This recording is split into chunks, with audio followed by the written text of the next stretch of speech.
1824년 5월 7일 밤, 빈의 케른트너토어 극장은 숨이 막힐 듯 가득 찼습니다. 1000명이 넘는 사람들이 좁은 객석을 빼곡히 채웠고, 복도에도 계단에도 사람들이 서 있었습니다. 무대 위에는 거대한 오케스트라와 합창단이 자리 잡고 있었죠.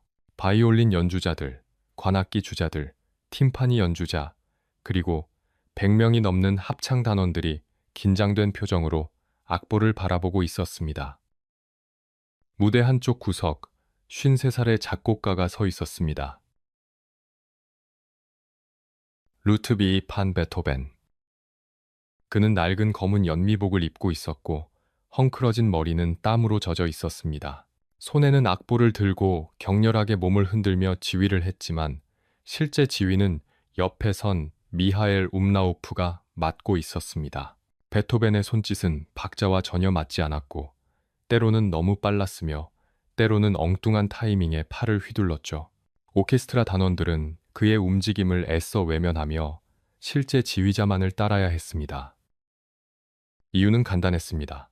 베토벤은 단 한 음도 들을 수 없었으니까요. 교향곡 9번의 마지막 악장이 울려 퍼졌습니다. 환희의 송가라 불리는 인류가 만든 가장 아름다운 선율 중 하나였습니다. 합창단이 프로이데 프로이데를 외치며 노래했고 객석의 사람들은 숨죽인 채 그 장엄함에 빠져들었습니다. 어떤 이들은 눈을 감았고 어떤 이들은 입을 벌린 채 무대를 바라봤으며 어떤 이들은 조용히 눈물을 흘렸습니다. 음악은 점점 더 커졌고 더 강렬해졌으며 마침내 모든 악기와 모든 목소리가 하나가 되어 폭발했습니다. 그리고 침묵이 찾아왔습니다.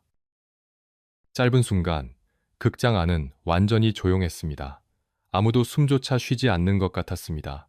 그리고 그 다음 순간 극장은 말 그대로 폭발했습니다. 관객들이 자리에서 벌떡 일어나 박수를 쳤고 환호했으며 모자를 공중에 던졌습니다. 손수건을 흔들었고 서로를 끌어안으며 울었습니다. 박수 소리는 천둥처럼 울렸고 환호는 파도처럼 밀려왔습니다. 역사상 가장 위대한 교향곡이 방금 탄생한 순간이었죠. 하지만 베토벤은 몰랐습니다. 그는 여전히 악보를 보며 서 있었고 주변의 광란을 전혀 알아챌 수 없었습니다. 완벽한 침묵 속에 갇힌 채 자신이 만든 기적을 경험하지 못한 거죠. 그는 악보에 적힌 마지막 음표를 응시하며 연주가 제대로 되었는지 걱정하고 있었습니다. 알토 독창자 카롤린의 운거가 그의 이상한 모습을 발견했습니다. 그녀는 재빨리 다가와 베토벤의 어깨를 두드렸습니다. 베토벤이 고개를 들었고 운거는 부드럽게 그를 돌려 관객석을 바라보게 했습니다. 그때서야 베토벤은 보았습니다. 1000명이 넘는 사람들이 기립박수를 치고 있었습니다. 울며 박수치고 환호하며 그를 향해 손을 흔들고 손수건을 흔들며 그의 이름을 외치고 있었습니다. 소리는 들을 수 없었지만 그 광경은 볼 수 있었습니다. 그 감정은 느낄 수 있었습니다. 베토벤은 천천히 고개를 숙여 인사했습니다. 한 번, 두 번, 세 번. 그의 손이 떨렸고 다리가 휘청거렸으며 눈에서 눈물이 흘러내렸습니다. 오케스트라 단원들이 악기를 두드리며 축하했고 합창 단원들이 그를 끌어안았으며 객석의 환호는 끝나지 않았습니다. 어떻게 이런 일이 가능했을까요? 소리를 듣지 못하는 작곡가가 어떻게 인류 역사상 가장 위대한 교향곡을 만들어낼 수 있었을까요? 청력을 완전히 잃은 사람이 어떻게 이토록 완벽한 하모니를, 이토록 아름다운 선율을, 이토록 강렬한 감정을 악보에 담아낼 수 있었을까요? 그 답을 찾기 위해서는 54년 전 라인강변의 작은 도시로 돌아가야 합니다. 1770년 본이라는 도시에서 한 아이가 태어났습니다. 그리고 그 아이의 삶은 처음부터 고통으로 가득했습니다. 1770년 12월 본거리 어느 낡은 집에서 아기의 울음소리가 들려왔습니다. 라인강이 내려다 보이는 좁은 골목, 습기찬 2층 방에서 루트비히 판 베토벤이 세상에 태어났습니다. 12월 16일 또는 17일, 정확한 날짜조차 불확실했습니다. 가난한 집안에서는 그런 것들이 중요하지 않았으니까요. 아버지 요한 베토벤은 본 궁정의 테너 가수였습니다. 하지만 재능은 평범했고 목소리는 시간이 갈수록 나빠졌으며 술에 의지하는 시간이 점점 늘어가고 있었습니다. 어머니 마리아 막달레나는 조용하고 온화한 여성이었지만 첫 번째 남편과 사별한 후 요한과 재혼하면서 불행한 결혼 생활이 시작되었죠. 그녀는 점점 생기를 잃어가고 있었고 웃는 법을 잊어가고 있었습니다. 이 집안에는 웃음이 없었습니다. 있다면 술에 취한 아버지의 헛웃음뿐이었죠. 루트비히는 7형제 중 둘째였지만 살아남은 건 셋뿐이었습니다. 질병과 굶주림이 어린 생명들을 빼앗아갔고 어머니는 그때마다 조용히 울었습니다. 루트비히는 그런 어머니의 뒷모습을 보며 자랐습니다. 요한은 아들에게서 한 가지 가능성을 발견했습니다. 당시 유럽 전역을 뜨겁게 달구고 있던 신동, 볼프강, 아마데우스 모차르트 말입니다. 모차르트는 6살 때부터 유럽 왕실을 돌며 연주했고 엄청난 돈을 벌어들였죠. 요한은 생각했습니다. 내 아들도 그렇게 만들 수 있다고. 그러면 이 빈곤에서 벗어날 수 있다고요. 그는 4살배기 루트비히를 피아노 앞에 앉혔습니다. 그리고 연습을 강요하기 시작했습니다. 매일 밤이었습니다. 술에 취한 아버지가 선술집에서 돌아와 잠든 어린 루트비히를 깨웠고 새벽까지 피아노를 치도록 강요했습니다. 작은 손가락이 아파도 눈물이 나도 잠이 와도 멈출 수 없었습니다. 실수하면 매가 날아왔고 울면 더 심하게 맞았으며 때로는 지하실에 갇혔고 먹을 것조차 주지 않았습니다. 이웃들은 한밤중에 들려오는 피아노 소리와 아이의 흐느낌을 들었지만 아무도 나서지 않았습니다. 당시에는 그런 훈련이 흔한 일이었고 아버지의 권위는 절대적이었으니까요. 어린 루트비히는 그렇게 음악과 고통을 함께 배워나갔습니다. 피아노 건반을 누를 때마다 그것은 음악인 동시에 공포였고 예술인 동시에 형벌이었습니다. 그나마 위안이 되어준 건 어머니였습니다. 마리아는 밤에 몰래 아들의 방으로 들어와 그를 끌어안으며 속삭였습니다. 괜찮다고, 견디라고, 언젠가는 나아질 거라고요. 하지만 그녀 자신도 삶의 무게에 짓눌려가고 있었고 아들을 지켜줄 힘이 없었습니다. 그녀는 다만 안아주고 쓰다듬어주고 조용히 함께 울어줄 수밖에 없었죠. 루트비히는 8살에 처음으로 공개 연주를 했습니다. 아버지는 아들의 나이를 6살이라고 속여 광고했습니다. 더 어린 신동처럼 보이게 하려는 계산이었죠. 하지만 관객들은 많지 않았고 반응은 미지근했으며 돈도 별로 벌지 못했습니다. 루트비히는 모차르트가 아니었고 요한의 꿈은 현실이 되지 않았습니다. 11살이 되던 해 루트비히에게 전환점이 찾아왔습니다. 그는 학교를 그만두고 궁정 오르가니스트 크리스티안 고틀로프 네페에게 배우기 시작했습니다. 네페는 진짜 음악가였습니다. 그는 루트비히의 재능을 알아봤고 아버지와는 완전히 다른 방식으로 가르쳤죠. 네페는 바흐와 핸델의 작품들을 보여줬습니다. 음악의 구조를 가르쳤고 화성과 대위법을 설명했으며 작곡하는 법을 알려줬습니다. 무엇보다 중요한 건 음악이 고통의 도구가 아니라 감정을 표현하는 수단이 될 수 있다는 걸 깨닫게 해준 거였습니다. 처음으로 루트비히는 음악을 사랑하기 시작했습니다. 12살, 루트비히는 첫 작품을 출판했습니다. 피아노를 위한 변주곡이었죠. 13살에는 궁정 오르간 연주자로 정식 임명되어 급료를 받기 시작했습니다. 집안은 점점 가난해졌고 아버지는 술에 더욱 깊이 빠져들었으며 루트비히는 점점 더 가족을 책임져야 했습니다. 어린 소년이 아버지 역할을 해야 했고 동생들을 돌봐야 했으며 집안의 빚을 갚아야 했습니다. 1787년 봄, 루트비히에게 기회가 찾아왔습니다. 본 궁정의 지원으로 빈으로 가서 모차르트를 만날 수 있게 된 거죠. 16살 소녀는 꿈에 부풀어 2주간에 걸친 긴 여행길에 올랐습니다. 마차를 타고 걸어서 때로는 집마차에 얹혀 타며 빈까지 갔습니다. 빈에서 모차르트를 만났습니다. 당시 31살이던 모차르트는 이미 유럽 전역에서 유명한 작곡가였죠. 루트비히는 떨리는 손으로 피아노 앞에 앉았고 모차르트가 제시한 주제로 즉흥 연주를 했습니다. 모차르트는 처음에는 무심한 표정으로 듣다가 점점 눈빛이 변했고 연주가 끝나자 옆방에 있던 사람들에게 말했습니다. 이 소년을 주목하라고.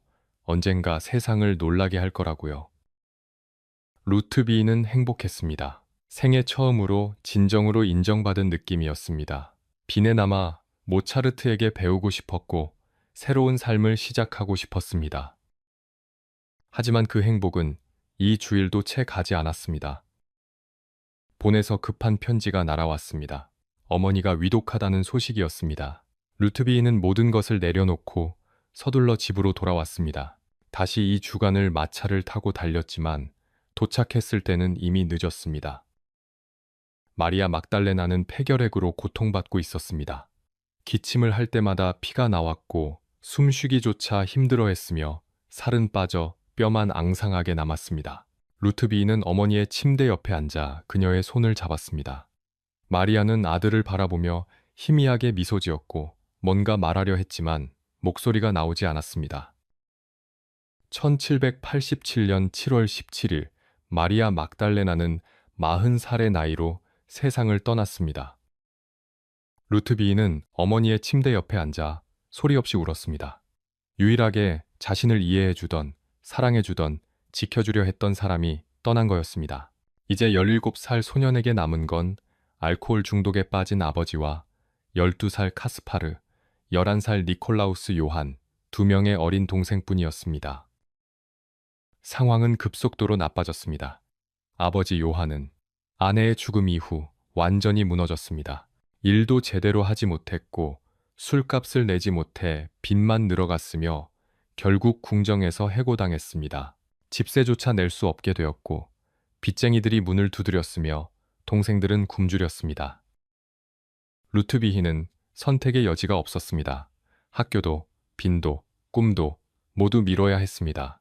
모차르트에게 배우는 것도, 작곡가가 되는 것도 모두 나중의 일이었습니다. 지금은 살아남아야 했습니다. 그는 궁정 오케스트라에서 비올라를 연주하며 돈을 벌었고 귀족 자제들에게 피아노를 가르치며 추가 수입을 올렸으며 밤에는 선술집에서 연주하기도 했습니다. 그렇게 번 돈으로 집세를 냈고 동생들을 먹였으며 아버지의 술값까지 대야 했습니다. 17살 소녀는 그렇게 가장이 되었습니다. 밤에는 동생들을 재우고 취한 아버지를 길거리에서 찾아 집으로 데려왔으며 빚쟁이들에게 사정했고 동생들의 옷을 꿰매 주었습니다. 어머니가 하던 모든 일을 해야 했고 아버지가 해야 할 모든 책임을 져야 했습니다. 그리고 남는 시간에 깊은 밤 모두가 잠든 후에 루트비히는 촛불을 켜고 혼자 작은 책상 앞에 앉았습니다. 이미 다 써진 종이 뒷면에 음표를 그려 넣었고 머릿속에서 울리는 선율을 기록했으며 언젠가 만들 교향곡을 꿈꿨습니다. 그 시간만큼은 자유로웠으니까요. 그 시간만큼은 가난도, 책임도, 고통도 잊을 수 있었으니까요. 음악만이 유일한 탈출구였고, 유일한 희망이었으며, 유일한 위안이었습니다.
1792년 11월 초 22살의 루트비히, 판 베토벤은 다시 한번 본을 떠났습니다. 이번에는 돌아오지 않을 여행이었죠. 마차에는 몇 벌의 옷과 악보들, 그리고 페르디난트 폰 발트슈타인 백작이 써준 추천서가 들어 있었습니다. 추천서에는 이렇게 적혀 있었습니다. 빈에서 하이든의 손으로부터 모차르트의 정신을 받게 될 것이다. 라고요. 하지만 루트비히의 마음은 무거웠습니다. 뒤에 남겨두고 온 것들이 있었으니까요. 알코올 중독으로 쇠약해진 아버지, 이제 17살과 16살이 된 두 동생, 그리고 추억으로 가득한 본이 거리들 말입니다. 하지만 이곳에 머물러서는 아무것도 이룰 수 없었습니다. 빈으로 가야 했고, 음악가로서 성공해야 했으며, 언젠가 가족을 더 나은 삶으로 이끌어야 했습니다.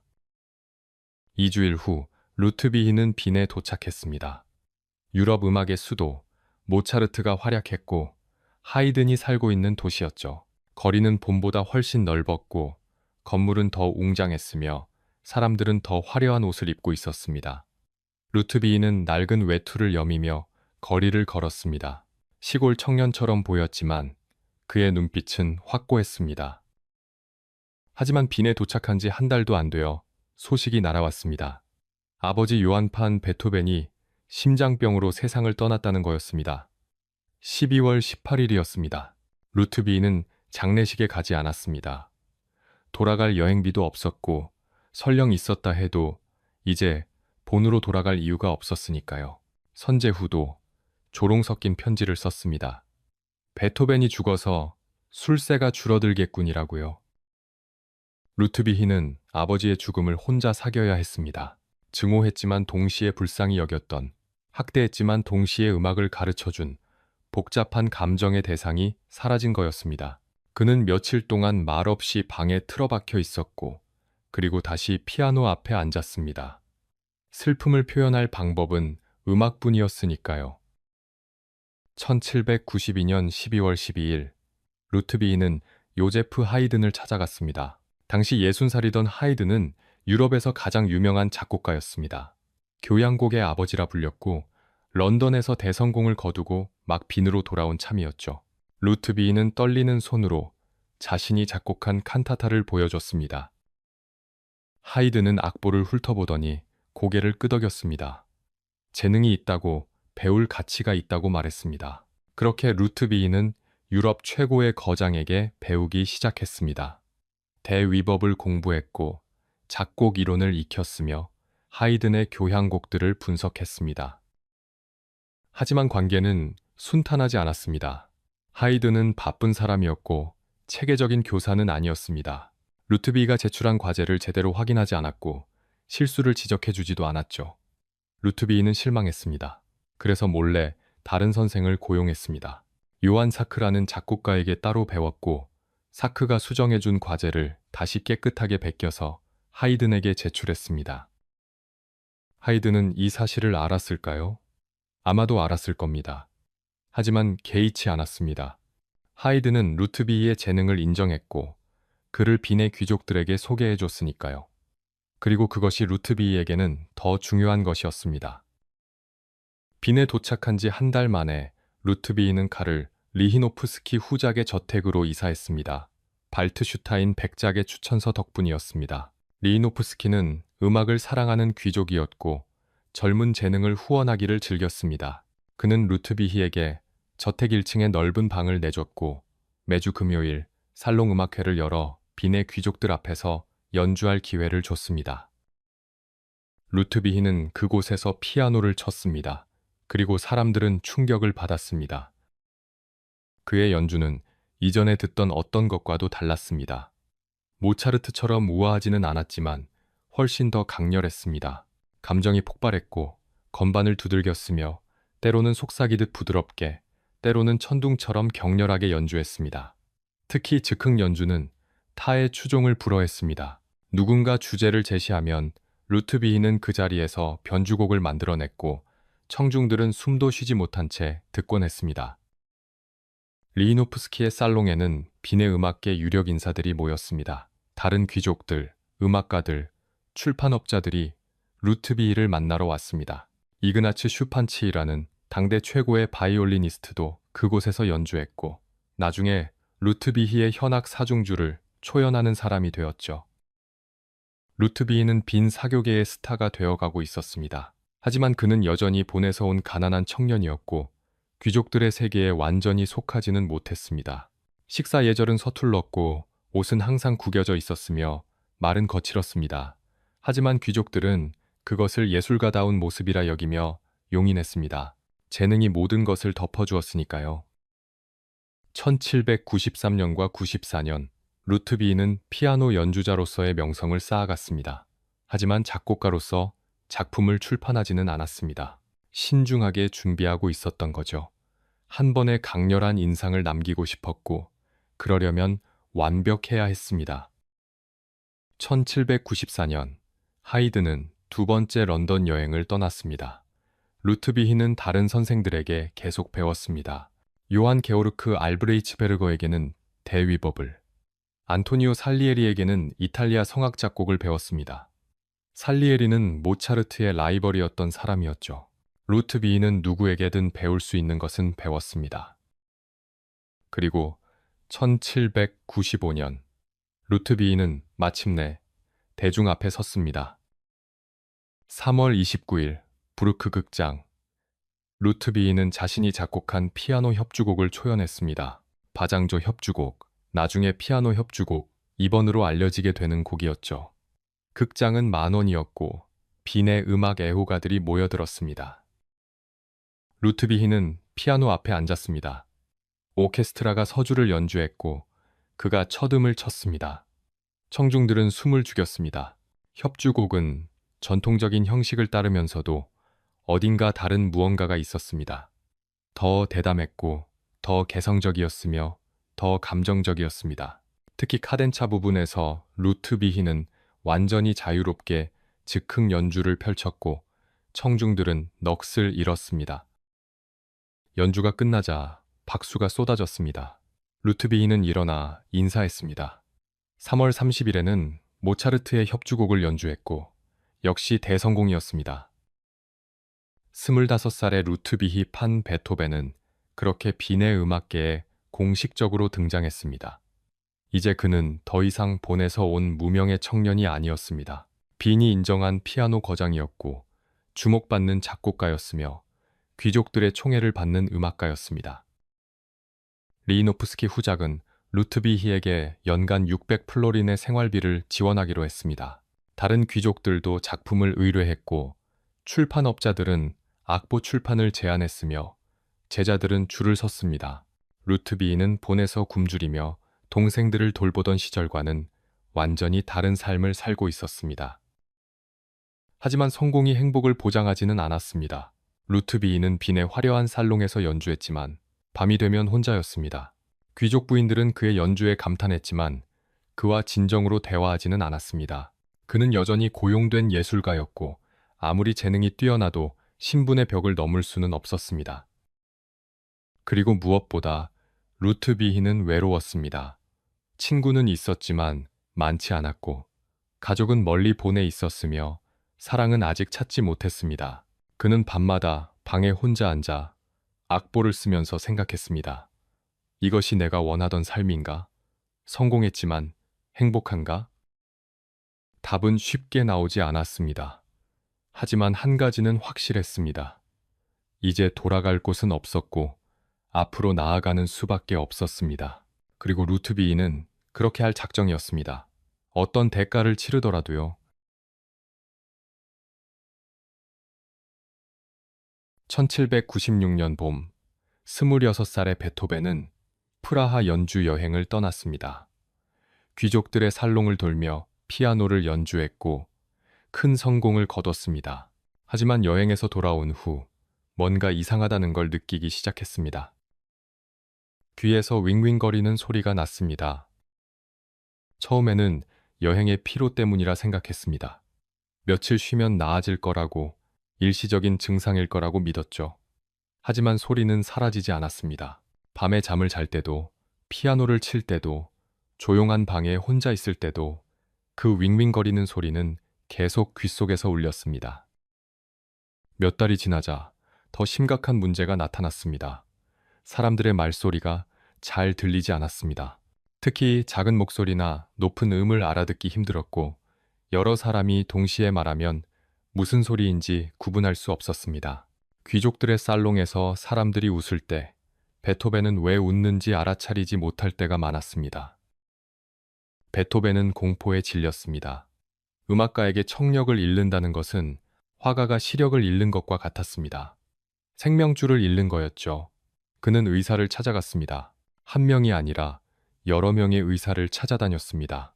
누군가는 아몬드 오일을 귀에 넣으라 했고, 누군가는 차가운 물로 목욕하라 했으며, 누군가는 따뜻한 진흙찜질을 하라고 했습니다. 베토벤은 모든 방법을 시도했습니다. 하지만 아무것도 효과가 없었습니다. 청력은 조금씩, 하지만 확실하게 나빠지고 있었습니다. 그는 이 사실을 숨기기로 결심했습니다. 아무에게도 말하지 않았습니다. 친구들에게도, 후원자들에게도, 제자들에게도요. 만약 귀족들이 알게 되면 연주 의뢰가 끊길 것이고 제자들이 떠날 것이며 출판업자들이 외면할 거라는 걸 알았으니까요. 그는 대화할 때 사람들 가까이 다가앉았고 입모양을 읽으려 애썼으며 알아듣지 못해도 고개를 끄덕이며 이해한 척했습니다. 하지만 그보다 더 고통스러운 것이 있었습니다. 바로 사랑이었습니다. 베토벤은 사랑에 빠지기 쉬운 사람이었습니다. 아름다운 여성, 특히 교양 있고 음악을 이해하는 여성들에게 쉽게 마음을 빼앗겼죠. 문제는 그가 사랑에 빠지는 여성들이 대부분 귀족 출신이었다는 겁니다. 1798년 베토벤은 16살의 귀족 소녀를 만났습니다. 율리에타 구이치아르디, 이탈리아 백작 가문의 딸이었습니다. 베토벤은 그녀에게 피아노를 가르쳤고 곧 사랑에 빠졌습니다. 율리에타는 아름다웠고 재능이 있었으며 베토벤의 음악을 진심으로 감탄하며 들었습니다. 베토벤은 그녀를 위해 피아노 소나타를 작곡했습니다. 올림 다단조 소나타, 나중에 월광이라 불리게 되는 곡이었죠. 첫 악장은 달빛 아래 호수를 바라보는 듯한 슬프고 아름다운 선율로 시작했습니다.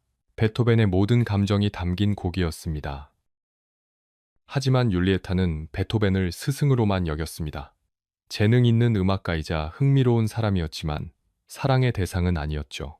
베토벤은 31살이었고 그녀는 17살이었습니다. 베토벤은 평민이었고 그녀는 백작의 딸이었습니다. 베토벤은 거칠고 무뚝뚝했으며 그녀는 우아하고 세련된 귀족 사회의 일원이었습니다. 1801년 율리에타는 약혼했습니다. 상대는 갈렌베르크 백작, 부유한 귀족이었습니다. 베토벤은 그 소식을 듣고 아무 말도 하지 못했습니다. 화도 원망도 할 수 없었습니다. 처음부터 불가능한 사랑이었다는 걸 알고 있었으니까요. 하지만 그것이 다가 아니었습니다. 베토벤에게는 또 다른 사랑이 있었습니다. 요제피네 폰 브룬스비크, 헝가리 백작 가문의 딸이었습니다. 베토벤은 그녀와 그녀의 여동생 테레제에게 피아노를 가르쳤는데 요제피네는 율리에타와 달랐습니다. 더 성숙했고 더 진지했으며 베토벤의 음악을 깊이 이해했습니다. 요제피네도 베토벤에게 끌렸습니다. 그의 천재성에, 그의 열정에, 그의 고독에 매료되었죠. 두 사람 사이에는 뭔가가 있었습니다. 말하지 않아도 서로를 이해하는, 눈빛만으로도 통하는 무언가가요. 하지만 요제피네는 이미 결혼한 상태였습니다. 대인 백작과 결혼했는데 사랑이 아니라 집안의 결정이었습니다. 그녀는 불행했고 베토벤에게서 위안을 찾았습니다. 베토벤은 그녀에게 편지를 썼고 그녀도 답장을 보냈습니다. 두 사람은 조심스럽게 하지만 깊은 감정을 담아 편지를 주고받았습니다. 하지만 그것도 이루어질 수 없는 사랑이었습니다. 요제피네는 기혼 여성이었고 귀족이었으며 사회적 명성이 있었습니다. 베토벤과 함께할 수 없었죠. 설령 그녀가 원한다 해도 가족이 허락하지 않을 것이고 사회가 용납하지 않을 것이며 그녀는 모든 것을 잃게 될 거였습니다. 베토벤은 이 모든 것을 알고 있었습니다. 자신이 아무리 재능이 뛰어나도 아무리 유명해도 결국 신분의 벽을 넘을 수 없다는 걸 깨달았습니다. 귀족들은 그의 음악을 사랑했지만 그를 동등한 인간으로 대하지는 않았습니다. 그는 고용된 예술가였고 재능 있는 하인이었으며 결코 가족이 될 수 없는 사람이었습니다. 1800년 베토벤은 친구 프란츠 베겔러에게 편지를 썼습니다. 나는 불행하다 라고 시작하는 편지였습니다. 청력이 나빠지고 있다고, 의사들이 고칠 수 없다고, 두렵다고 털어놓았습니다. 하지만 사랑에 대해서는 쓰지 않았습니다. 그 상처는 너무 깊어서 글로 쓸 수조차 없었으니까요. 1801년 베토벤의 청력은 눈에 띄게 나빠졌습니다. 대화가 어려워졌고 오케스트라의 여린 소리를 듣지 못했으며 자신이 치는 피아노 소리조차 제대로 들리지 않을 때가 있었습니다. 무대에서 연주할 때는 악보에 더 의존해야 했고 리허설 때는 연주자들에게 더 크게 연주하라고 요청해야 했습니다. 그는 점점 더 사람들을 피했습니다. 살롱에 가는 것을 꺼렸고 파티를 피했으며 혼자 있는 시간이 늘어갔습니다. 사람들이 자신의 비밀을 알아챌까봐 두려웠고 동정받는 것이 싫었으며 무엇보다 자신이 약해 보이는 게 견딜 수 없었습니다. 음악만이 유일한 위안이었습니다. 베토벤은 작곡에 몰두했습니다. 피아노 소나타들, 바이올린 소나타들, 현악 사중주들을 쏟아냈습니다. 고통을 음악으로 바꿨고 절망을 선율로 표현했으며 사랑의 좌절을 화음으로 승화시켰습니다. 하지만 밤이 되면 혼자 방에 앉아 있을 때면 베토벤은 울었습니다. 들리지 않는 귀 속의 윙윙거림을 들으며 사랑할 수 없는 여인들을 떠올리며 다가올 침묵을 두려워하며 조용히 눈물을 흘렸습니다. 그리고 1802년 모든 것이 무너져 내리는 순간이 찾아왔습니다. 1802년 4월 의사 요한 슈미트는 베토벤에게 제안했습니다. 빈을 떠나 조용한 시골에서 쉬어보는 게 어떻겠냐고요. 청력 문제도 그렇고 신경도 많이 쇠약해져 있으니 휴식이 필요하다고 말했습니다. 베토벤은 하일리겐슈타트라는 작은 마을로 갔습니다. 빈에서 북쪽으로 몇 마일 떨어진 곳, 포도밭과 구릉이 펼쳐진 평화로운 시골 마을이었습니다. 부유한 시민들이 여름 휴가를 보내는 곳이었고 공기는 맑았으며 풍경은 아름다웠죠. 베토벤은 작은 집을 빌렸습니다. 정원이 있고 창문으로 들판이 보이는 소박한 집이었습니다. 의사는 매일 산책을 하고 황혼천에 가끔 가보고 작곡은 줄이고 쉬라고 조언했습니다. 자연이 치유해 줄 거라고, 몇 달 지나면 나아질 거라고 말했습니다. 하지만 치유는 일어나지 않았습니다. 베토벤은 매일 산책을 나갔습니다. 포도밭 사이를 걸었고 숲길을 따라갔으며 언덕에 올라 마을을 내려다봤습니다. 다른 사람들은 이 풍경에서 평화를 찾았지만 베토벤에게는 고문이었습니다. 어느 날 목동이 양떼를 몰며 노래를 부르고 있었습니다. 베토벤 옆을 지나가던 사람이 말했습니다. 들어보세요. 저 아름다운 노랫소리를요. 베토벤은 아무것도 들을 수 없었습니다. 목동의 입이 움직이는 게 보였지만 소리는 들리지 않았습니다. 다른 날 숲속을 걸을 때였습니다. 누군가 말했습니다. 저기 플루트 소리가 들리네요. 정말 아름답습니다. 베토벤은 귀를 기울였지만 역시 아무것도 들을 수 없었습니다. 바람 소리도, 새 소리도, 플루트도, 아무것도요. 그는 그 자리에 멈춰 섰습니다. 주위 사람들은 자연의 소리를 들으며 미소 짓고 있었지만 베토벤만 홀로 침묵 속에 서 있었습니다. 32살의 작곡가는 점점 더 고립되어 가고 있었고 그 사실이 너무나 명확하게 느껴졌습니다.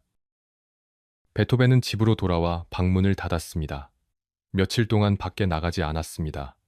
먹지도 않았고 씻지도 않았으며 그저 창문을 바라보며 앉아 있기만 했습니다. 생각이 꼬리에 꼬리를 물었습니다. 나는 작곡가인데 들을 수 없다. 나는 음악가인데 침묵 속에 갇혀 있다. 나는 소리를 만드는 사람인데 그 소리를 경험할 수 없다. 이게 무슨 의미가 있는가? 이런 삶을 살아야 할 이유가 있는가? 1802년 10월 6일 베토벤은 책상 앞에 앉았습니다. 종이를 꺼내고 펜을 들었으며 편지를 쓰기 시작했습니다. 두 동생 카스파르와 요한에게 보내는 편지였습니다. 나의 형제들에게. 펜을 든 손이 떨렸습니다. 하지만 베토벤은 계속 썼습니다. 그는 자신의 청력 문제를 털어놓았습니다.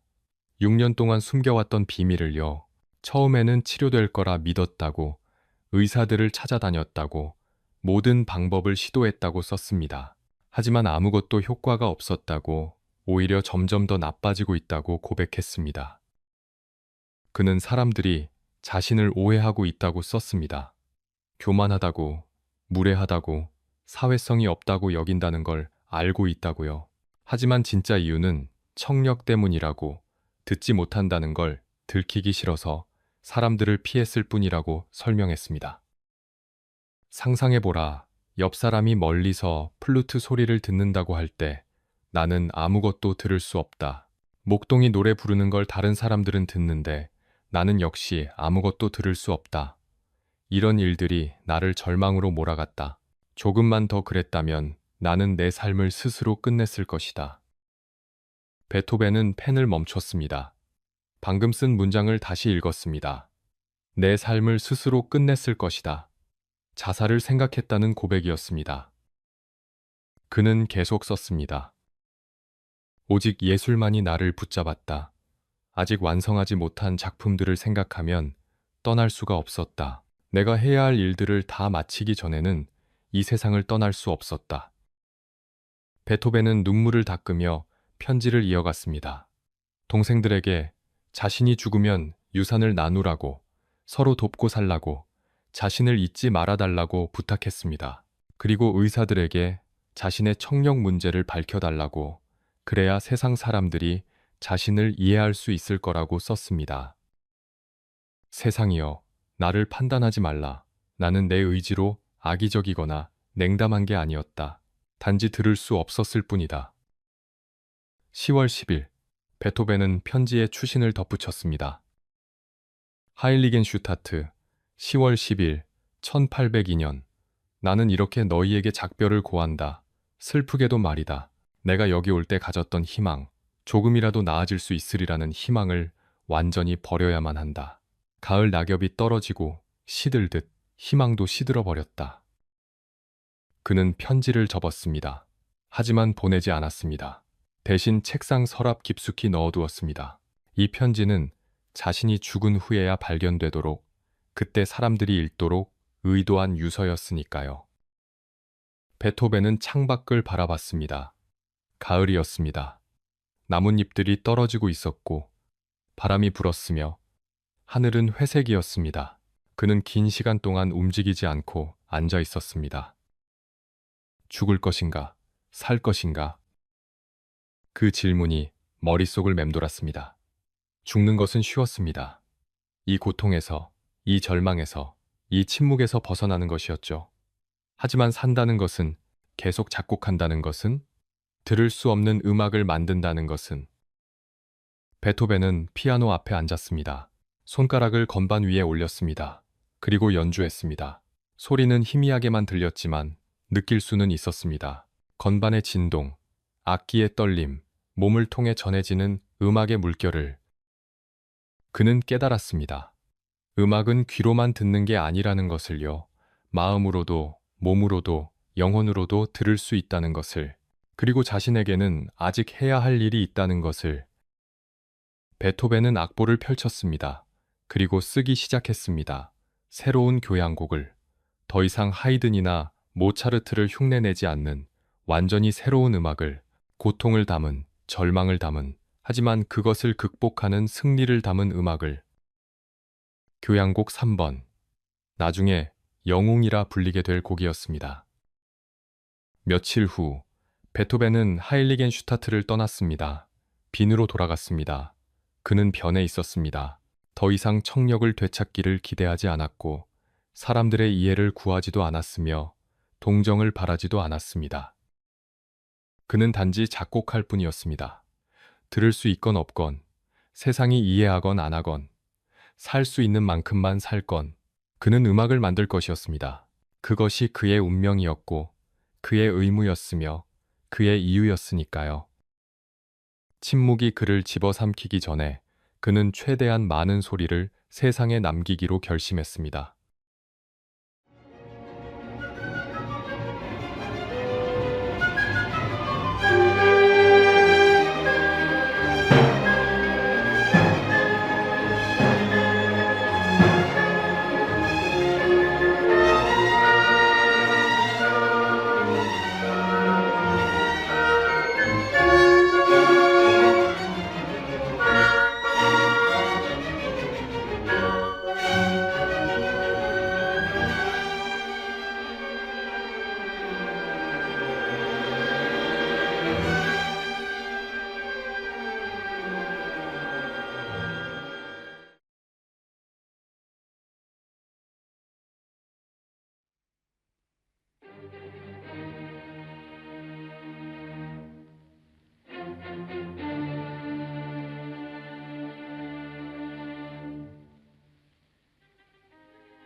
따다다단 1808년 12월 22일 빈에 안 되어 빈 극장에서 교향곡 5번이 초연되었습니다.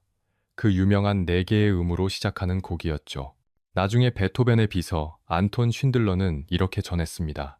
베토벤에게 이 주제가 무엇을 의미하냐고 묻자 그가 대답했다고요. 이것은 운명이 문을 두드리는 소리다 라고요. 하지만 그 이야기를 하기 전에 우리는 1803년으로 돌아가야 합니다. 하일리겐 슈타트에서 돌아온 베토벤이 새로운 사람이 되어 있던 그때로 말이죠. 베토벤은 다시는 예전처럼 작곡하지 않기로 결심했습니다. 하이든의 스타일을 모방하지도 모차르트의 우아함을 추구하지도 않았습니다. 그는 완전히 새로운 무언가를 만들고 싶었습니다. 자신의 고통을, 자신의 투쟁을, 자신의 승리를 담은 음악을. 1803년 봄, 베토벤은 교향곡 3번 작곡을 시작했습니다. 이 곡은 혁명적이었습니다. 기존 교향곡의 2배 길이였고 화성은 더 대담했으며 감정은 더 격렬했습니다. 첫 악장부터 폭발하는 에너지로 가득했고 2악장 장송 행진곡은 영웅의 죽음을 애도했으며 3악장 스케르초는 생명력으로 넘쳤고 4악장 피날레는 승리의 환희를 노래했습니다. 베토벤은 이 곡을 나폴레옹 보나파르트에게 헌정하려 했습니다. 당시 나폴레옹은 프랑스 혁명의 이상을 실현하는 영웅처럼 보였으니까요. 베토벤은 악보 표지에 보나파르트라고 적었습니다. 하지만 1804년 5월 소식이 날아왔습니다. 나폴레옹이 스스로 황제의 관을 쓰고 대관식을 거행했다는 것이었습니다. 베토벤의 제자 페르디난트 리스가 그 소식을 전하자 베토벤은 분노로 폭발했습니다. 그자도 결국 평범한 인간에 불과했구나. 이제 그자는 모든 인간의 권리를 짓밟고 자신의 야망만을 위해 행동할 것이다. 자신을 다른 모든 이들보다 높은 곳에 올려놓고 폭군이 될 것이다. 베토벤은 악보 표지를 집어들었습니다. 그리고 보나파르트라고 적힌 부분을 너무 세게 지워서 종이가 찢어질 정도였습니다. 나중에 곡이 출판될 때 제목은 이렇게 바뀌어 있었습니다. 영웅 교향곡, 한 위대한 인물을 기리기 위해 작곡됨이라고요.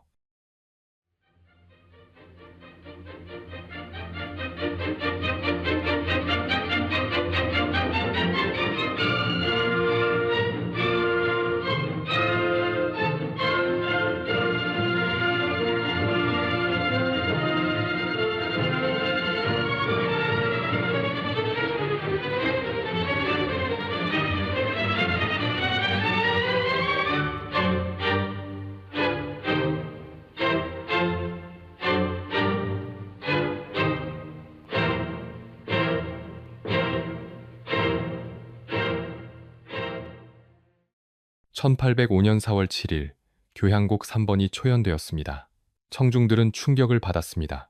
너무 길었고 너무 복잡했으며 너무 낯설었습니다. 어떤 이들은 박수를 쳤지만 어떤 이들은 고개를 저었습니다. 한 귀족은 말했습니다. 이 곡은 단지 길고 요란하기만 할 뿐이다. 하지만 베토벤은 개의치 않았습니다. 그는 자신이 원하는 음악을 만들었고 그것으로 충분했습니다. 세상이 이해하지 못한다면 언젠가는 이해할 것이었습니다. 같은 해 베토벤은 또 다른 걸작을 만들었습니다. 피아노 소나타 23번, 열정이라 불리게 될 곡이었습니다. 이 곡은 베토벤 자신의 말로는 폭풍 같은 작품이었습니다. 격렬하고 어둡고 절망적이면서도 동시에 불굴의 의지로 가득한 음악이었죠. 베토벤의 청력은 계속 나빠지고 있었습니다. 하지만 그의 음악은 점점 더 강렬해졌습니다. 들을 수 없는 만큼 더 크게 만들었습니다. 경험할 수 없는 만큼 더 생생하게 표현했습니다. 1805년부터 1808년까지 베토벤은 엄청난 속도로 작품을 쏟아냈습니다. 바이올린 협주곡, 라주모프스키 현악 사중주, 피아노 협주곡 4번, 교향곡 4번, 5번, 6번을 연이어 완성했습니다. 1808년 12월 22일은 베토벤의 인생에서 가장 중요한 날 중 하나였습니다. 안데어 빈 극장에서 거대한 음악회가 열렸는데 모든 곡이 베토벤의 작품이었습니다. 교향곡 5번과 6번이 초연되었고 피아노 협주곡 4번도 연주되었으며 베토벤 자신이 피아노 독주를 맡았습니다. 하지만 음악회는 재앙에 가까웠습니다. 공연장은 난방이 되지 않아 얼어붙을 듯 추웠고 리허설은 제대로 되지 않았으며 연주자들은 준비가 부족했습니다. 게다가 공연이 4시간 넘게 이어졌고 청중들은 지쳐갔습니다. 베토벤의 청력 문제도 상황을 악화시켰습니다. 피아노 협주곡을 연주할 때 그는 오케스트라와 박자가 맞지 않았고 어떤 부분에서는 완전히 엇나가기도 했습니다. 하지만 베토벤은 끝까지 연주했고 교향곡들도 끝까지 지휘했습니다. 음악회는 성공적이지 않았습니다. 하지만 중요한 것은 세상이 베토벤이라는 새로운 종류의 음악가를 목격했다는 사실이었습니다. 귀족들을 위해 우아한 음악을 만드는 사람이 아니라 자신의 내면을 폭발시키는 사람을. 하지만 음악적 성공이 개인적 행복을 가져다 주지는 못했습니다. 베토벤은 여전히 외로웠고 여전히 사랑을 갈구했습니다. 1812년 7월 베토벤은 보헤미아의 온천 마을 테플리츠에 머물고 있었습니다. 그곳에서 그는 편지를 썼습니다. 아마도 그의 인생에서 가장 유명한 편지일 것입니다. 나의 불멸의 연인이여. 편지는 7월 6일과 7일, 이틀에 걸쳐 쓰였습니다. 베토벤은 온 마음을 담아 썼습니다. 당신이 없으면 내가 무엇이란 말입니까? 나는 당신을 사랑합니다. 말로 표현할 수 없을 만큼 깊이 사랑합니다. 우리는 곧 함께할 수 있을 것입니다. 그때까지 참아야 합니다. 하지만 편지는 보내지지 않았습니다. 베토벤은 그것을 간직했고 죽을 때까지 품고 있었습니다. 200년이 지난 지금도 역사학자들은 이 불멸의 연인이 누구인지 확실히 알지 못합니다. 요제피네 폰 브룬스비크일까요? 그녀의 남편은 1804년에 죽었고 그녀는 자유로워졌습니다. 하지만 여전히 신분의 차이가 있었고 가족의 반대가 있었습니다. 아니면 안토니아 브렌타노, 프랑크푸르트의 상인 부인일까요? 그녀도 베토벤과 깊은 우정을 나눴고 1812년 7월에 카를스바트에 있었습니다. 아무도 확실히 알 수 없습니다. 베토벤은 그 비밀을 무덤까지 가져갔습니다. 하지만 확실한 것은 베토벤이 깊이 사랑했다는 것입니다. 그리고 그 사랑이 이루어지지 않았다는 것입니다. 다시 한번, 베토벤은 가질 수 없는 것을 원했고 도달할 수 없는 것을 갈망했습니다. 편지는 보내지지 않았습니다. 사랑은 이루어지지 않았으며 베토벤은 다시 혼자였습니다. 하지만 그에게는 음악이 있었습니다. 들을 수 없어도, 사랑받지 못해도, 외로워도 음악은 그곳에 있었습니다. 그리고 베토벤은 계속 만들어갔습니다. 교향곡 7번과 8번을, 바이올린 소나타들을, 피아노 3중주들을. 운명이 문을 두드렸습니다. 하지만 베토벤은 문을 열지 않았습니다. 그는 대신 음악으로 응답했습니다. 나는 굴복하지 않는다 라고, 나는 계속 싸운다 라고 말하듯이요.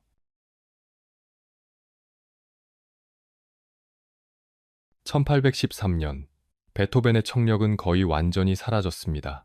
이제 사람들이 소리를 질러도 제대로 알아듣지 못했고, 피아노 소리도 희미하게만 들렸으며, 오케스트라의 연주는 거의 들리지 않았습니다. 대화는 불가능에 가까웠습니다. 사람들은 베토벤에게 말을 걸다가 포기하곤 했습니다. 그는 상대방의 입술을 읽으려 애썼지만 모든 말을 이해할 수는 없었습니다. 잘못 알아듣고 엉뚱한 대답을 하면 사람들은 당황했고 베토벤은 더 화를 냈으며 대화는 어색하게 끝났습니다. 베토벤은 점점 더 고립되어 갔습니다. 친구들은 여전히 있었지만 만나는 것이 부담스러웠습니다. 음악회도 제대로 즐길 수 없었고 연주를 하는 것도 어려워졌으며 지휘는 거의 불가능해졌습니다. 1813년 12월 한 음악회에서 베토벤은 자신의 교향곡 7번을 지휘했습니다. 하지만 오케스트라는 혼란에 빠졌습니다. 베토벤의 지휘는 박자와 전혀 맞지 않았고 단원들은 서로를 보며 눈치로 연주해야 했습니다. 결국 다른 지휘자가 몰래 실제 지휘를 맡았고 베토벤은 그것조차 눈치채지 못했습니다. 그날 이후 베토벤은 다시는 공개적으로 지휘하지 않았습니다. 1815년 11월 15일 베토벤의 동생 카스파르 칼이 죽었습니다. 폐결핵이었습니다. 카스파르는 죽기 전 유언장을 썼는데 아들 카를의 후견인으로 형 루트비히와 아내 요한나를 공동 지명했습니다. 하지만 베토벤은 조카의 어머니 요한나를 혐오했습니다.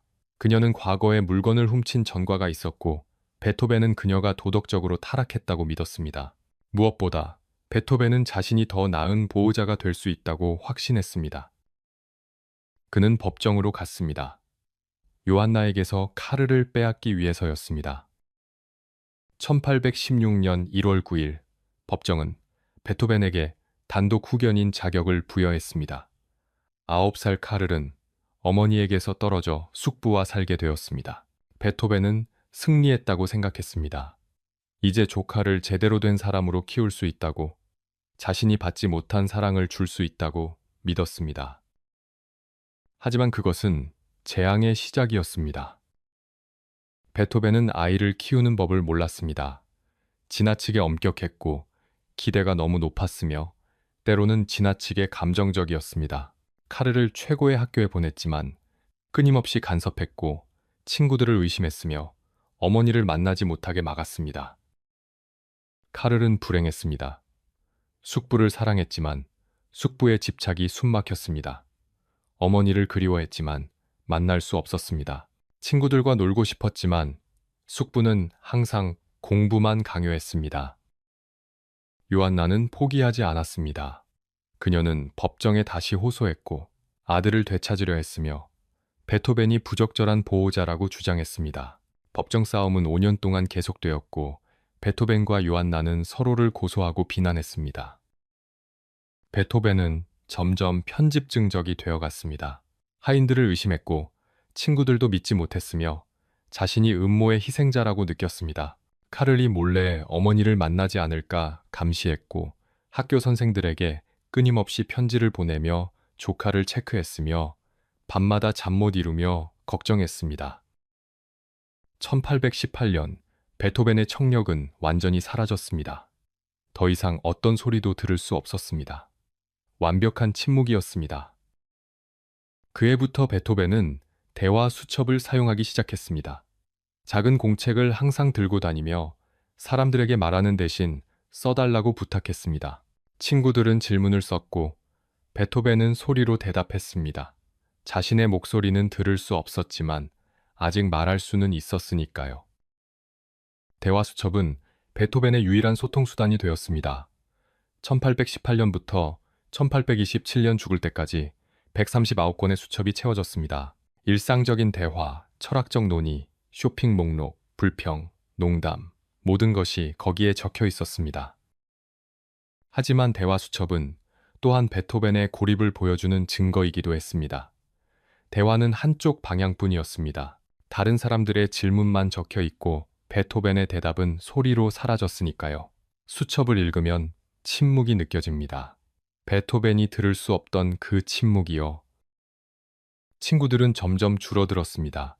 베토벤과 대화하는 것이 너무 어려웠고 그의 기분은 예측할 수 없었으며 때로는 화를 폭발시켰기 때문입니다. 카를 체르니, 이그나츠 슈판치, 안톤 쉰들러 같은 몇몇 충실한 친구들만이 남았습니다. 베토벤은 점점 더 지저분해졌습니다. 옷은 구겨져 있었고 머리는 헝클어졌으며 방은 엉망이었습니다. 악보들이 바닥에 널려 있었고 먼지가 쌓였으며 하인들은 자주 바뀌었습니다. 베토벤은 하인들이 자신을 속인다고 의심했고 화를 냈으며 해고했습니다. 사람들은 거리에서 베토벤을 보면 피했습니다.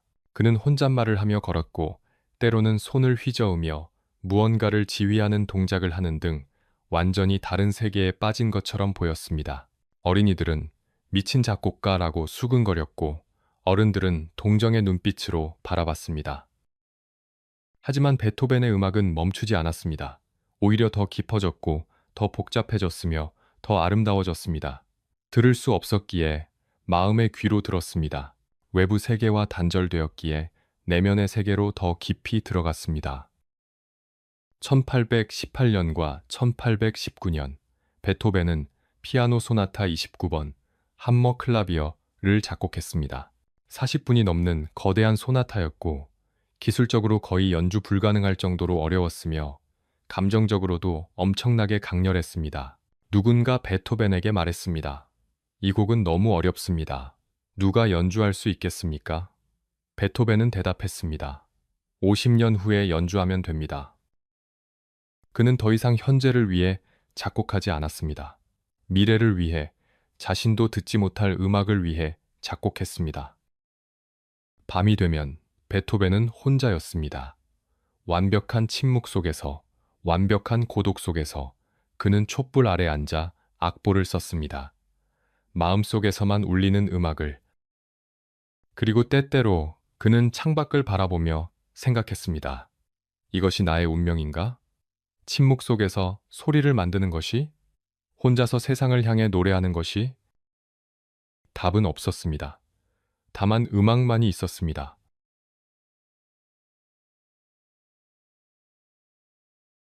1820년 4월 8일 법정은 최종 판결을 내렸습니다. 베토벤이 조카 카를의 단독 후견인이 된다는 결정이었습니다.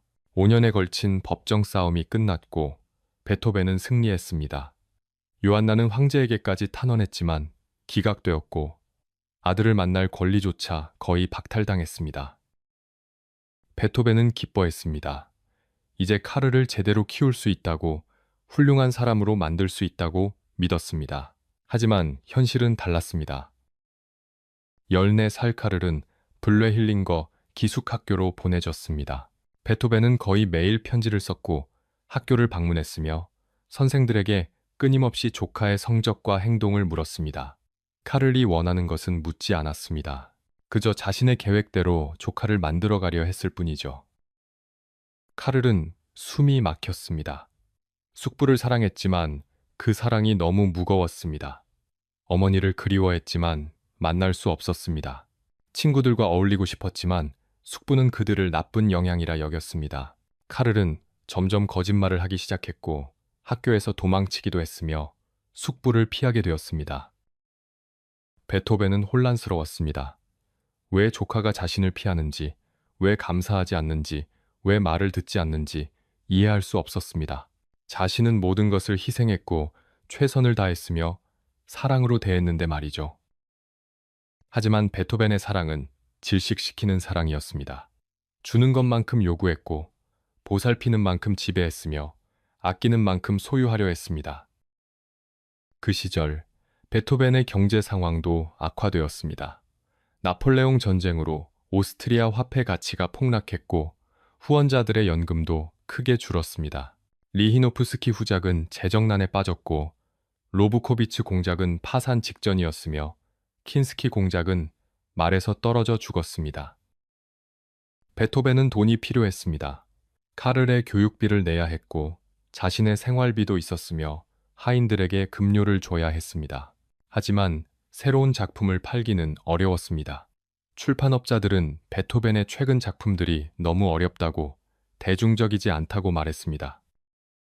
베토벤은 친구들에게 돈을 빌렸습니다.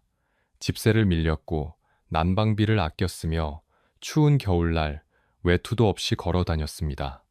위대한 작곡가가 가난하게 살았고 빚쟁이들을 피했으며 때로는 먹을 것조차 부족했습니다. 하지만 그 고통 속에서 가장 아름다운 음악이 탄생했습니다. 1819년부터 1822년까지 베토벤은 후기 피아노 소나타들을 작곡했습니다. 작품 109번, 110번, 111번 이 세 소나타는 베토벤 피아노 소나타의 정점이었습니다. 작품 109번 마장조 소나타는 천상의 아름다움으로 가득했습니다. 특히 3악장 변주곡은 마치 다른 세계에서 온 음악처럼 들렸습니다. 고통을 초월한 평화, 슬픔을 넘어선 기쁨이 거기에 있었습니다. 작품 110번 가플렛 장조 소나타는 더욱 내면적이었습니다. 명상적이고 깊고 인간의 영혼을 탐구하는 음악이었습니다. 마지막 악장에서는 첫 악장의 주제가 돌아오는데 마치 긴 여행을 마치고 집으로 돌아오는 것 같았습니다. 그리고 작품 111번 다단조 소나타, 베토벤의 마지막 피아노 소나타였습니다. 이 악장 변주곡으로 끝나는데 변주가 진행될수록 음악은 점점 더 빨라지고 더 복잡해지며 마침내 피아노가 낼 수 있는 모든 소리로 폭발합니다. 그리고 조용히 사라집니다. 마치 영혼이 육체를 떠나 승천하는 것처럼요. 이 소나타들을 연주하기는 매우 어려웠습니다. 기술적으로도 감정적으로도요. 베토벤은 더 이상 피아니스트를 위해 쓰지 않았습니다. 음악 자체를 위해, 표현하고 싶은 것을 위해 작곡했습니다. 출판업자 아돌프 슐레징거가 물었습니다. 이 소나타들을 누가 연주할 수 있겠습니까? 베토벤은 대답했습니다. 그건 내 문제가 아닙니다. 나는 신들을 위해 작곡합니다. 1822년 베토벤은 더 큰 프로젝트를 시작했습니다. 새로운 교향곡이었습니다. 교향곡 8번 이후 14년 만의 교향곡이었죠. 이 교향곡은 다를 것이었습니다. 모든 교향곡과 달랐습니다. 마지막 악장에 합창이 들어갈 것이었고 실러의 시 환희의 송가를 사용할 것이었습니다. 베토벤은 젊은 시절부터 이 시를 사랑했고 언젠가 음악으로 만들고 싶어 했습니다. 이제 그때가 왔습니다. 마지막 교향곡이 될 것이었습니다. 베토벤의 모든 것을 담은 음악, 고통과 투쟁과 승리와 환희를 모두 담은 작품이 될 것이었습니다. 베토벤은 작곡에 몰두했습니다. 하루 종일 책상에 앉아 있었고 밥도 제대로 먹지 않았으며 잠도 거의 자지 않았습니다. 머릿속에서 음악이 울렸습니다. 들을 수는 없었지만 느낄 수 있었습니다. 악보 위에 쏟아지는 음표들은 침묵 속에서 탄생한 소리였습니다. 1823년 봄, 교향곡은 거의 완성되어 가고 있었습니다. 1악장은 혼돈에서 질서로 나아가는 투쟁이었고 2악장 스케르초는 생명력의 폭발이었으며 3악장은 천상의 아름다움이었고 4악장은 인류 전체의 환희였습니다. 베토벤은 악보를 보며 미소 지었습니다. 들을 수는 없지만 알 수 있었습니다. 이것이 자신의 걸작이라는 것을. 밤에 혼자 방에 앉아 있을 때 베토벤은 생각했습니다. 나는 모든 것을 잃었다고. 청력도, 사랑도, 건강도, 돈도, 평화도요. 하지만 음악은 남았다고. 그리고 그것으로 충분하다고. 창밖에는 별이 빛나고 있었습니다. 베토벤은 그것을 볼 수 있었습니다. 듣지는 못했지만 보고, 느끼고, 존재할 수는 있었습니다. 그리고 그의 음악을 통해 영원히 노래할 수 있었습니다.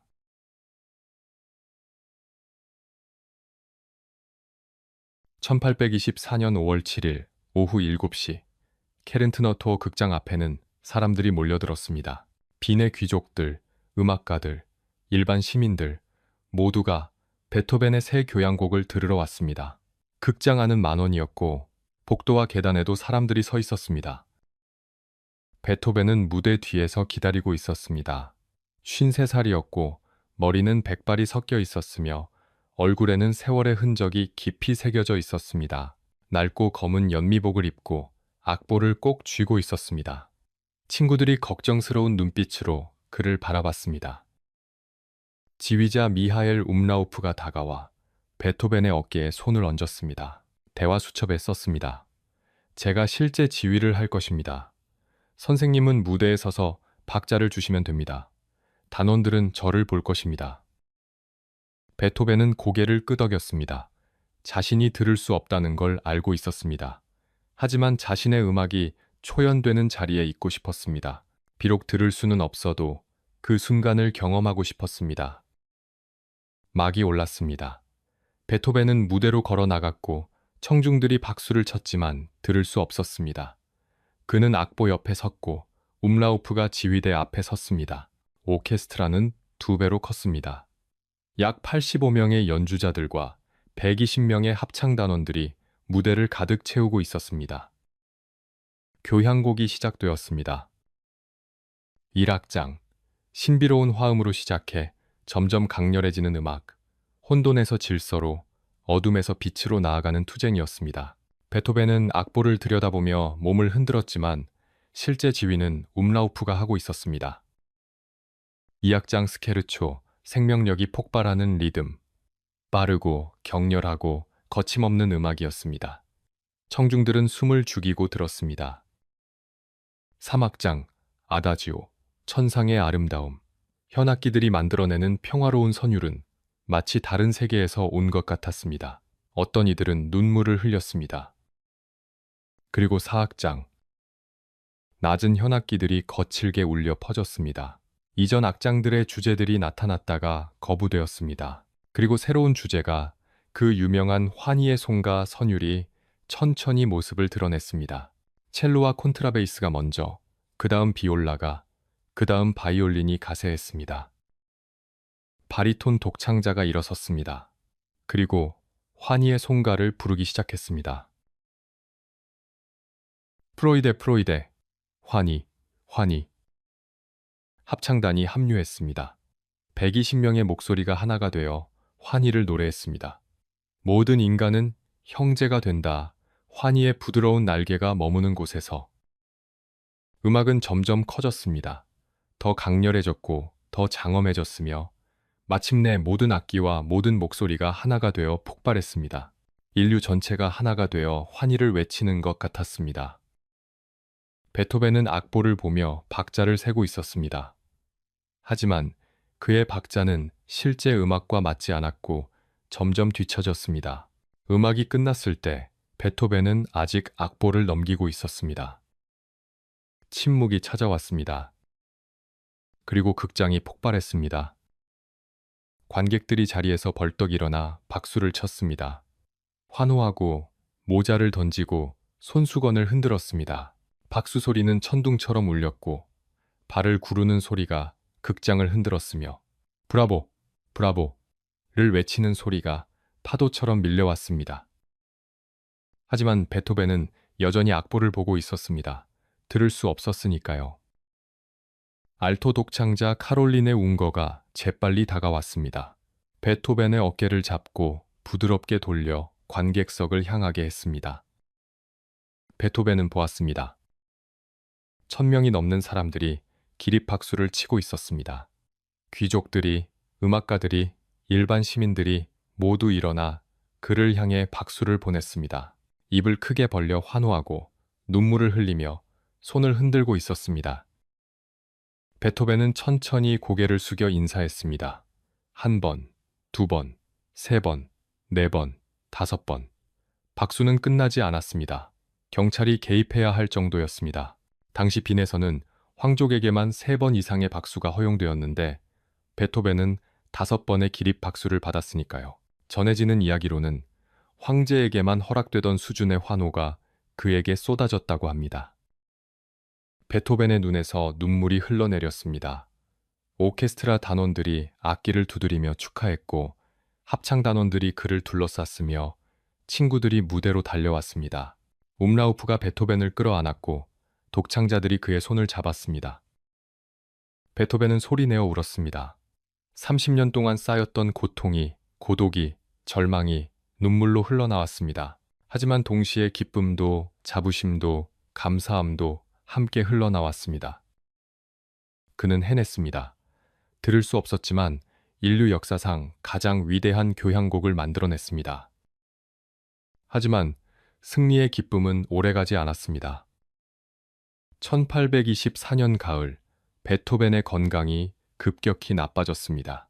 복부가 부어올랐고 황달이 왔으며 숨쉬기가 힘들었습니다. 의사들은 간경화라고 진단했습니다.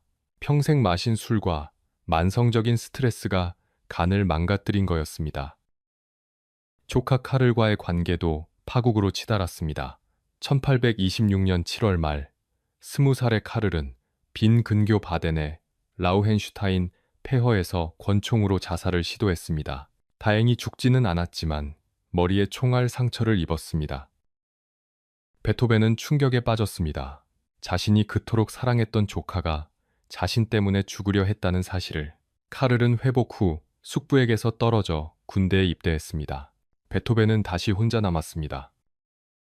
1826년 12월, 베토벤은 동생 요한의 집에서 폐렴에 걸렸습니다. 빈으로 돌아왔지만 상태는 계속 나빠졌습니다. 복수가 차서 배가 크게 부었고 4번에 걸쳐 수술로 물을 빼야 했습니다.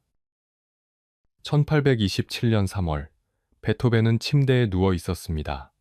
슈바르츠 슈파니어 하우스의 작은 방이었습니다. 창밖으로는 눈이 내리고 있었으며 친구들이 찾아와 마지막 인사를 나눴습니다. 3월 23일, 베토벤은 유언장에 서명했습니다. 모든 재산을 조카 카를에게 남긴다는 내용이었습니다. 3월 24일, 신부가 와서 마지막 성사를 집전했습니다. 베토벤은 말했습니다.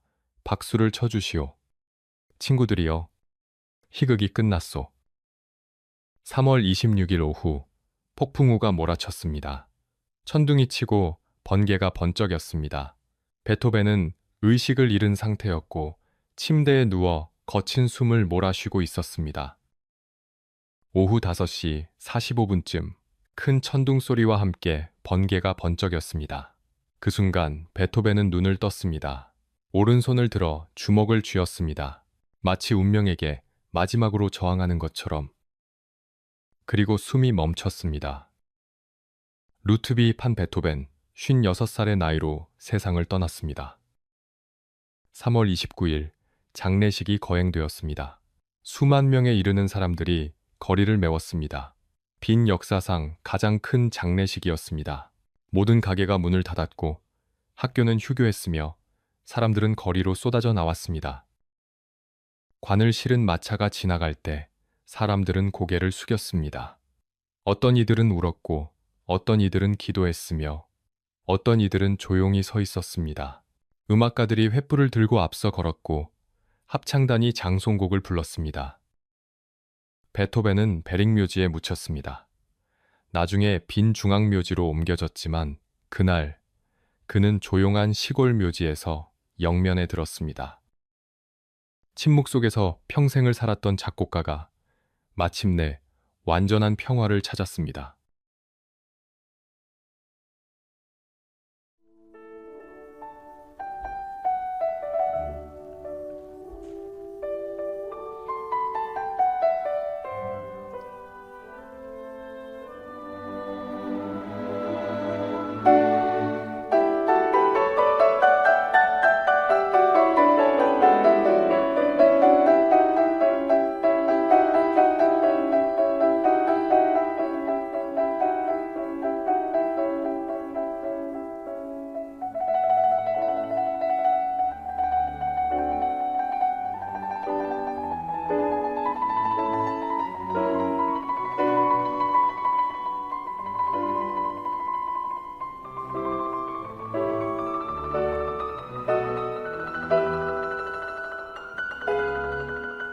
베토벤이 죽은 후 친구들은 그의 방을 정리했습니다. 흩어진 악보들, 대화 수첩들, 편지들이 사방에 널려 있었습니다. 그리고 책상 서랍 깊숙한 곳에서 그들은 두 개의 낡은 편지를 발견했습니다. 하나는 1802년 하일리겐 슈타트에서 쓴 유서였습니다. 나의 형제들에게로 시작하는 절망과 고통이 담긴 편지였죠. 다른 하나는 1812년에 쓴 불멸의 연인에게 보내는 사랑 고백이었습니다. 두 편지 모두 결코 보내지지 않았고 베토벤은 평생 그것들을 간직하고 있었습니다. 친구들은 편지를 읽으며 울었습니다. 그들이 알던 베토벤, 거칠고 화를 잘 내고 고집센 베토벤 뒤에 이토록 깊은 고통과 외로움이 있었다는 걸 비로소 알게 되었으니까요. 하지만 베토벤은 또 다른 유산도 남겼습니다. 9개의 교향곡, 32개의 피아노 소나타, 16개의 현악 사중주, 5개의 피아노 협주곡, 1개의 바이올린 협주곡, 32개의 피아노 변주곡, 수많은 실내악과 가곡들, 모두 합쳐 700개가 넘는 작품이었습니다. 그중 많은 작품이 완전한 침묵 속에서 작곡되었습니다. 들을 수 없었지만 마음의 귀로 들었습니다. 경험할 수 없었지만 상상의 힘으로 창조했습니다. 베토벤은 증명했습니다. 음악은 귀로만 듣는 것이 아니라 영혼으로 느끼는 것이라는 것을. 베토벤의 음악은 시대를 바꿨습니다. 그 이전 음악가들은 귀족과 교회를 위해 작곡했습니다. 하지만 베토벤은 자기 자신을 위해, 자신의 감정을 위해, 인류 전체를 위해 작곡했습니다. 그는 예술가를 하인의 지위에서 해방시켰고 음악을 장식에서 표현으로 바꿨으며 작곡가를 장인에서 창조자로 격상시켰습니다. 낭만주의 시대의 모든 작곡가들이 베토벤의 그늘 아래에 있었습니다. 슈베르트는 베토벤의 장례식에서 횃불을 들었고 3년 후 베토벤 곁에 묻히기를 원했습니다. 브람스는 베토벤의 교향곡에 압도되어 첫 교향곡을 43살에야 완성했습니다. 바그너는 베토벤을 우리 모두의 아버지라고 불렀습니다. 그리고 200년이 지난 지금도 베토벤의 음악은 살아 있습니다. 교향곡 9번. 환희의 송가는 유럽연합의 공식 국가가 되었습니다. 인류의 형제애와 자유를 상징하는 음악으로요. 교향곡 5번 운명의 첫 내음은 세계에서 가장 유명한 멜로디가 되었습니다. 피아노 소나타 14번 월광은 사랑과 그리움의 대명사가 되었습니다. 베토벤의 음악은 영화에서, 광고에서, 거리에서, 콘서트홀에서 전 세계 어디서나 울려 퍼집니다. 그의 음악은 국경도, 시대도, 언어도 초월합니다. 베토벤이 결코 들을 수 없었던 그 음악이 지금 전 세계 수십억 명의 사람들에게 들리고 있습니다. 베토벤은 평생 외로웠습니다. 사랑받지 못했고 이해받지 못했으며 침묵 속에 갇혀 있었습니다. 하지만 그는 포기하지 않았습니다. 들을 수 없었지만 작곡했고 고통스러웠지만 창조했으며 절망했지만 희망을 노래했습니다. 그리고 그 선택이, 그 투쟁이, 그 불굴의 의지가 인류에게 가장 위대한 선물을 남겼습니다. 빈 중앙묘지에 베토벤의 무덤이 있습니다. 단순한 비석에 이렇게 적혀 있습니다. 루트비히 판 베토벤. 이름만 있을 뿐 다른 설명은 없습니다. 필요하지 않았으니까요. 그의 음악이 모든 것을 말해주니까요. 묘지를 찾는 사람들은 그 앞에 서서 잠시 침묵합니다. 그리고 떠날 때 머릿속에서는 베토벤의 선율이 울려 퍼집니다. 따따따딴, 프로이데 프로이데, 그 불멸의 음악들이요. 베토벤은 말했습니다. 음악은 모든 지혜와 철학보다 높은 계시다. 그리고 그는 평생을 그 계시를 전하는 데 바쳤습니다. 어둠 속에서 빛을 만들었고 침묵 속에서 소리를 창조했으며 고통 속에서 환희를 노래했습니다. 그것이 루트비히판 베토벤의 삶이었습니다. 귀머거리 작곡가, 불가능을 가능으로 만든 사람, 인류에게 영원한 환희를 선물한 천재. 그는 죽었지만 그의 음악은 영원합니다. 들을 수 없었지만 온 세상이 그의 소리를 듣습니다. 혼자였지만 모든 인류와 함께합니다. 베토벤은 증명했습니다. 진정한 예술은 장애를 넘어서고 고통을 초월하며 죽음마저 이긴다는 것을. 그리고 200년이 지난 지금도 케른트너토어 극장이 있던 그 자리에서, 빈의 거리에서, 그리고 전 세계 어디에서나 사람들은 여전히 베토벤의 음악을 듣고 감동하고 울고 웃으며 함께 노래합니다. 프로이데, 환희여, 신들의 아름다운 불꽃이여. 베토벤의 환희는 지금도 계속되고 있습니다. 이것으로 루트비 판 베토벤의 이야기를 마칩니다. 1770년 본의 작은 집에서 태어나 아버지의 학대 속에서 음악을 배웠고 어머니의 죽음으로 가장이 되었으며 빈에서 천재로 인정받았지만 사랑은 이루지 못했고 청력을 잃어 완전한 침묵 속에 갇혔던 한 사람. 하지만 그는 포기하지 않았습니다. 들을 수 없었지만 작곡했고 절망했지만 희망을 노래했으며 침묵 속에서 인류 역사상 가장 아름다운 소리를 만들어냈습니다. 베토벤의 삶은 우리에게 묻습니다. 당신은 어떤 장애 앞에 서 있습니까? 어떤 고통이 당신을 짓누르고 있습니까? 어떤 절망이 당신을 멈추게 하고 있습니까? 베토벤은 증명했습니다. 진정한 창조는 완벽한 조건에서 나오는 것이 아니라 불가능해 보이는 상황에서도 멈추지 않는 의지에서 나온다는 것을. 오늘 밤 베토벤의 음악을 들어보시기 바랍니다. 교향곡 9번을, 교향곡 5번을, 월광 소나타를, 황제 협주곡을 들으며 그 음악을 만든 사람이 한 음도 들을 수 없었다는 사실을 기억하시기 바랍니다. 그리고 당신의 삶에서 당신만의 환희의 송가를 만들어 가시기 바랍니다. 이 채널이 도움이 되셨다면 구독과 좋아요 부탁드립니다. 알림 설정을 해두시면 역사 속 위대한 인물들의 이야기를 계속해서 만나보실 수 있습니다. 다음 이야기에서 또 찾아뵙겠습니다. 들어주셔서 감사합니다. 영상 마지막에 베토벤의 운명 교향곡이 재생됩니다.